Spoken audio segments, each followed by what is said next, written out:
Serving the internet. How to inject humor in your messaging. Advertising under New York City just got easier. Columbia Sportswear defines the GOAT. And Meta is slipping more ads into Instagram. It's Tuesday, May 30th, 2023. Let's nerd out. Ad Nerds Podcast.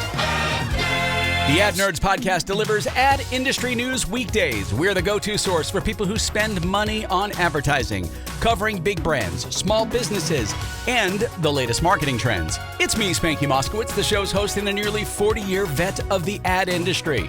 I've created ads for Budweiser, M&M's, Frito-Lay, the NFL, and NBA.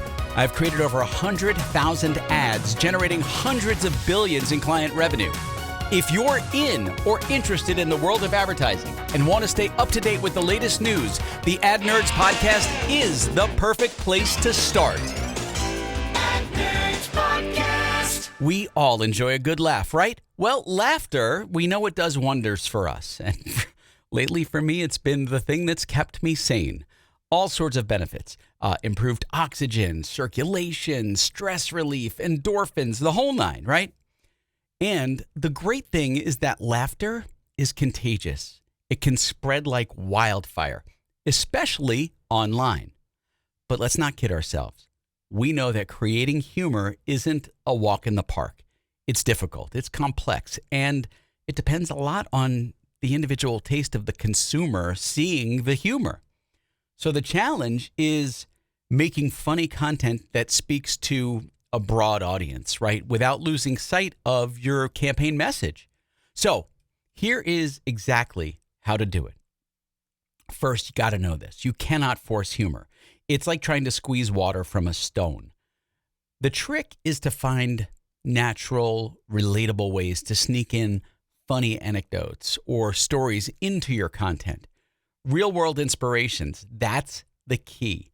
And they might not leave your audience like rolling on the floor laughing, but they can add a touch of humanity and a touch of emotion to your brand and build deeper connections with your audience. But there's a word of caution for this, okay? You gotta stay clear of offensive humor. I was a victim of this myself. I did it to myself several years ago with an ad, not thinking about the ramifications of who was gonna see the ad, and it offended some people. My goal wasn't to offend.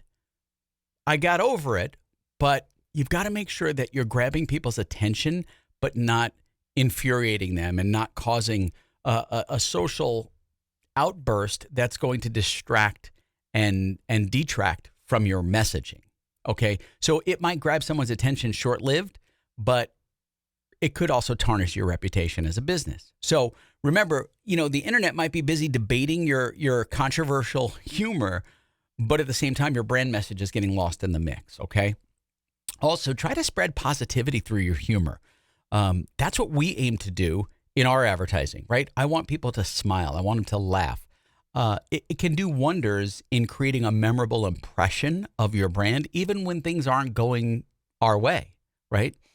As a brand, you can pepper in humor in various ways with like amusing messages, cute product names, or personalized gifts, right? There's lots of different ways to do it. Remember, when you make advertising and messaging that's funny, pepper in humor like it's seasoning in small doses, right?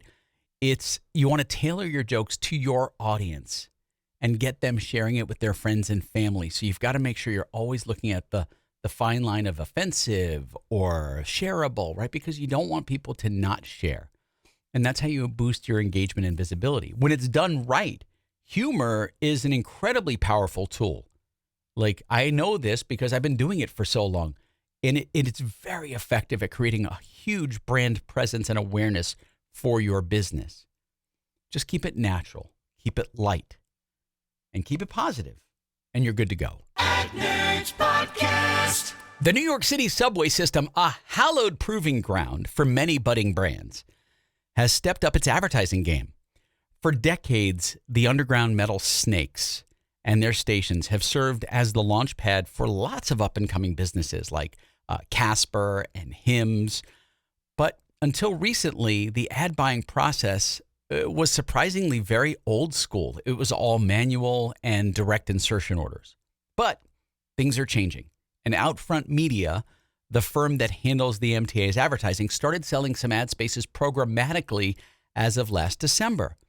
Here's the kicker. The MTA is not into real-time bidding or identity-based targeting. Rather, advertisers can bid based on variables like the time of day, day of the week, or subway location. So let's take a moment to appreciate why this is a big deal.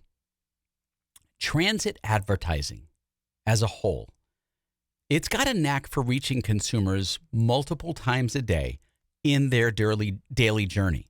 They are a captive audience. Now, pair that with programmatic advertising, which brings in flexibility, speed, audience targeting, and really the reporting you can't get specific on, right? There's always different people, but you've got a real potent mix of individuals seeing that message at the specific times and in the specific locations that you want them to see it at. And even though most campaigns, by the way, are still direct buys, programmatic is slowly gaining ground underground in New York City. The MTA and Outfront's big dream to pull in new brands who might not have considered the MTA as an ad platform, it's starting to work. The results are already showing that 78% of brands who bought ads programmatically are new to the Metropolitan Transit Authority. But there's a flip side to it too. And this is the thing I talk about often. For the benefits of programmatic buying and the benefits they bring, there's a catch. Sometimes there's nothing that beats good old-fashioned direct buy, particularly for a big takeover campaign.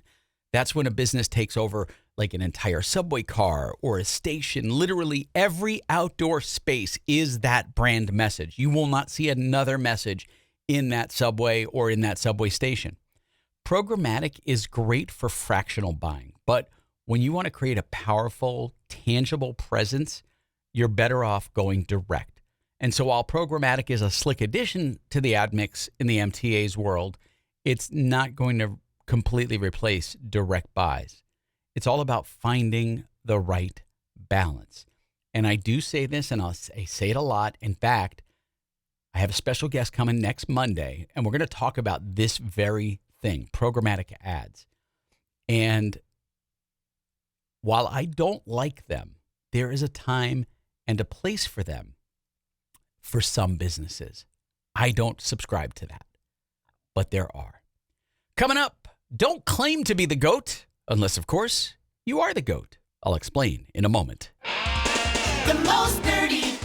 It's time for an Ad Nerds podcast. Are you great at running your business? Well, how about marketing it?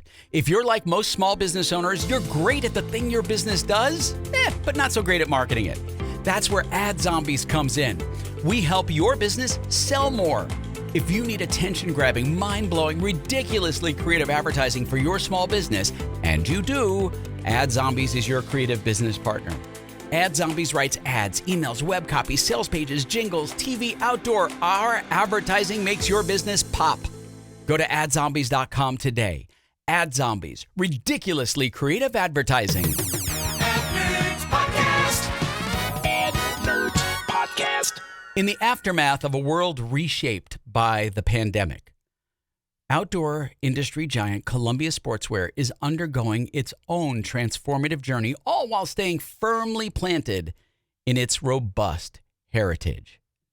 The brand helmed by CEO Tim Boyle has seen a shift in consumer behavior, with nearly half of U.S. adults now participating in outdoor activity, and a surge of 20% who have discovered the allure of nature since the pandemic began. In response to this change, Columbia has appointed Pri Shumate, formerly of Nike and Airbnb's marketing teams respectively, as the CMO to help navigate these new market opportunities. She brings an understanding that newcomers to outdoor activities are really not accustomed to the varied terrain conditions and need the right gear to enhance their experiences and not kill themselves ultimately, right? Enter the Facet 75, a product of Shumate's tenure and an example of the brand's adaptive approach. Instead of boasting about the shoe's technicalities, Columbia and creative agency In Good Taste chose to emphasize one key feature: traction. The ad campaign celebrating the steadfast nature of a goat, aimed at keeping the message simple and relatable. Goats don't care about being the goat. They just care about being a goat, doing goat things, deftly, confidently, goatly. Because they have an innate drive, and more importantly, the right tools to go wherever they will. And if you've got that same will, we've got the way. Introducing the hyper grippy, all-terrain Facet 75 Mid. Be the goat. This approach, Shoemate believes, put the brand more in touch with its consumers and their product usage needs. Rather than being the greatest of all time, GOAT, Columbia aspires to be a GOAT, one that stubbornly holds its ground, serving its customers without losing sight of its essence. Looking ahead, Columbia aims to expand its consumer base with inclusivity in mind. The Outdoor Industry Association stats, by the way, suggest that current trends, if they continue, that by 2060, outdoor recreation participants will fall to less than 40% of the overall U.S. population. This projection, if it comes true, would have significant impact on outdoor brands like Columbia. And so to combat this, Columbia has been shifting its marketing strategy to connect with a broader spectrum of potential customers. By the way, the brand's diversified efforts do appear to be paying off.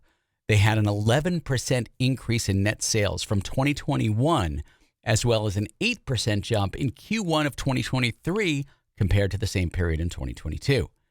In the end, Columbia's goal is to remain the gateway brand for many people's first outdoor experience. You know, at the start of the show, I talked about humor in advertising. As a small business owner, you need to save this episode for future reference, because this story, it's a perfect example of humor being integrated into an ad, and Columbia ties their brand in beautifully. Well, Instagram, if you don't see enough ads on the Meta platforms, you're about to see more. Instagram is now incorporating ads within its search results, enhancing visibility for sponsored posts tied to user intent-based searches like skincare, toys, or apparel. This move is a part of Meta's larger strategy to increase ad presence on Instagram, especially after the parent company's revenue experienced a dip for the first time the previous year. Earlier in March, Meta introduced Reminder Ads, a feature that allows advertisers to alert Instagram users about upcoming events. Additionally, Instagram Reels and the Explore tab were also recipients of increased ad placements over the past year. This tactic is very similar to what streaming services are doing for a revenue boost. Meta's ad intensification program seems to be working. So far, they've had a 3% year-over-year increase in Q1 revenue this year, okay?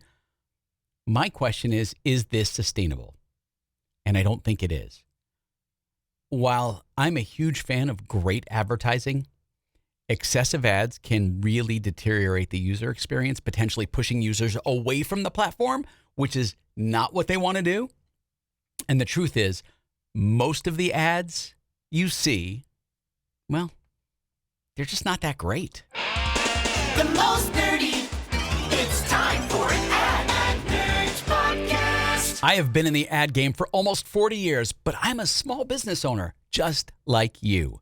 Getting great creative at an affordable price is a challenge. Correction, it was a challenge. It's time to tap into the brain power of ad zombies. We're your creative business partner, crafting attention-grabbing, mind-blowing, ridiculously creative advertising campaigns, outdoor video, and jingles. Yes, we can literally make your brand sing. Ad agencies around the world use us, and you can too. So if you're ready for advertising that truly makes an impact, go to AdZombies.com today. Ad Zombies, ridiculously creative advertising. Ad Nerds podcast. Ad Nerds podcast. I want to end today's podcast with a personal note and a note of thanks and lots of gratitude. Sometime last week, I shared some very personal news on the podcast, and that is in fact, exactly 2 weeks ago today, I received a diagnosis of colorectal cancer. And since sharing that on the podcast and on Facebook and on Instagram and TikTok, the outpouring of support and love and compassion and positive notes it's been overwhelming and fantastically so. So I wanted to take a moment to kind of share what is going on and what is going to be happening over the next few months since my diagnosis. There may be times over the next several weeks and months where I don't do an episode for a few days at a time. And I know in July, it's probably going to be a few weeks. And I am currently scheduled to have surgery on July 11th and plan to be in the hospital somewhere in the neighborhood of a week. And once I'm home from the hospital, as soon as I'm feeling up to it, I plan on resuming duties, doing my podcast on a weekly, daily basis as I can. So bear with me, obviously. Thank you for your support. Thank you for the love. Thank you for the outpouring of just incredible messages, and the compassion my audience shares is just I can't even, there aren't no words to say thank you. There really aren't. So I will keep you apprised of what's going on health-wise. I appreciate you taking the time to message me directly, and I have answered and will answer every single one of those messages. That I promise you. Hey, if you like the Ad Nerds podcast, please do me a favor. Subscribe on Apple, Spotify, or wherever you listen. Give it a 5-star rating and a great review. I would sure appreciate that. Well, that's the Ad Nerds podcast for Tuesday, May 30th, 2023. Spanky out! Thanks for listening.